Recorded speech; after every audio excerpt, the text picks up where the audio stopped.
We would like for every single photon incident on our solar module to contribute to the generation of free charge carriers. In a previous video we found, however, that there is a fundamental theoretical limit to the fraction of the available spectrum that a solar cell can utilize. In this video we will look into the other optical loss mechanisms that further limit the optical performance of a solar cell. We recall the solar cell design rule figure, which we saw in the previous video.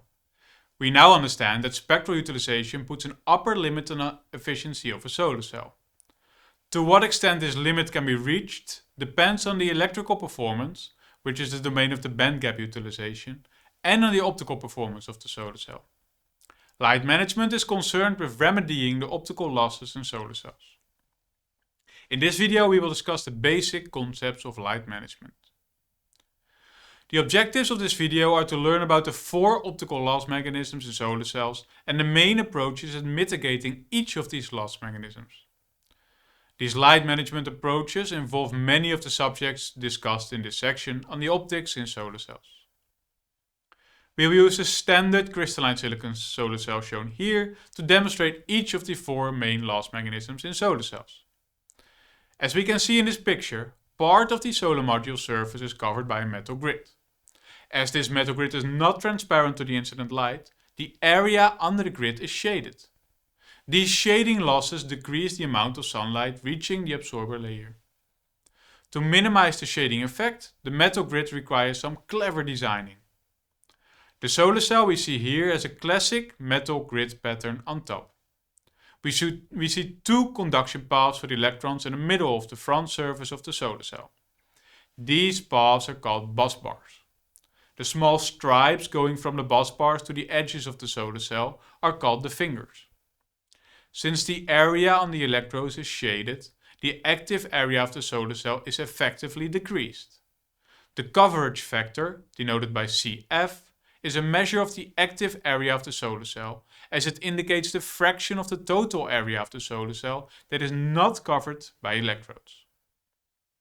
The coverage factor is therefore equal to the electrode free area, denoted by AF, divided by the total area of the solar cell. The metal fingers have a certain resistance against electron movement. The larger the resistance in the fingers, the greater the losses will be during the charge carrier collection. We would therefore like the resistance to be as small as possible. The resistance R of such a finger is shown here. The resistance can be expressed as a function of the width W, length L, and height h of the finger and the resistivity of the metal, indicated by ρ. We can gather from the equation that the resistance can be decreased by increasing the width-height product of the fingers. Decreasing the length of the fingers, which means increasing the number of busbars, will also decrease the resistance of the fingers.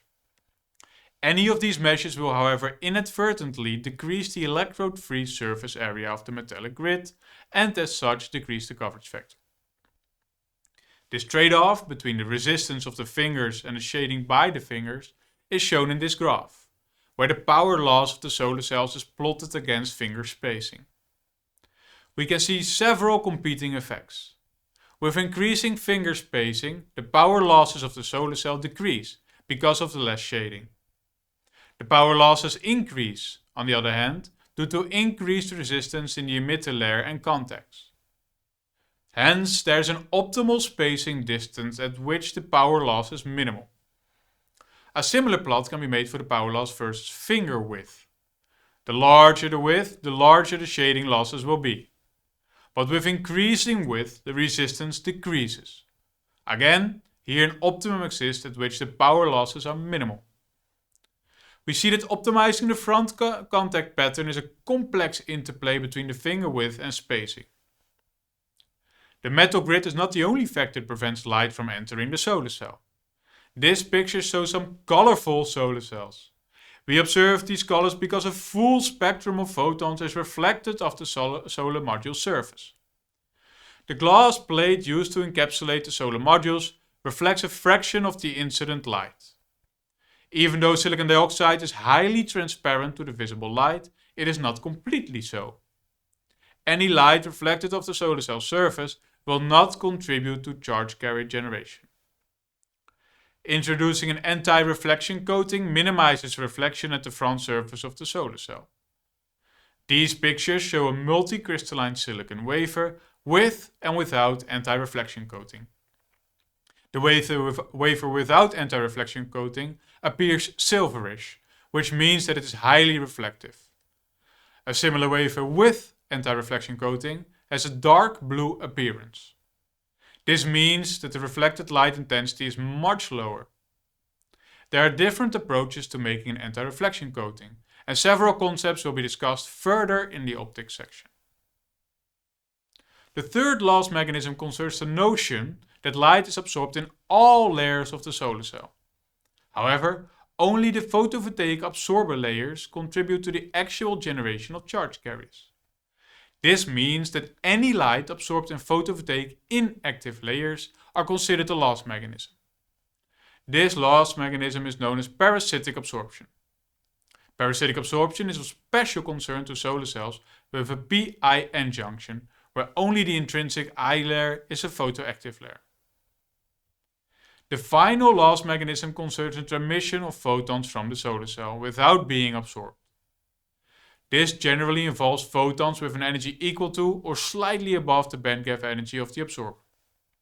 These photons have a lower absorption probability and can therefore travel through the cell without being absorbed due to the limited optical thickness of the solar cell. Several tricks are applied to increase the path length of photons in the absorber layer.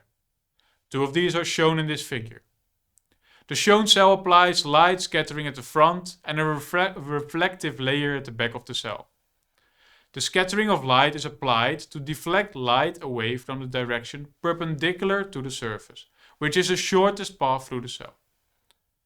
The farther a light beam is deflected from this perpendicular direction, the larger the path length through the absorber layer.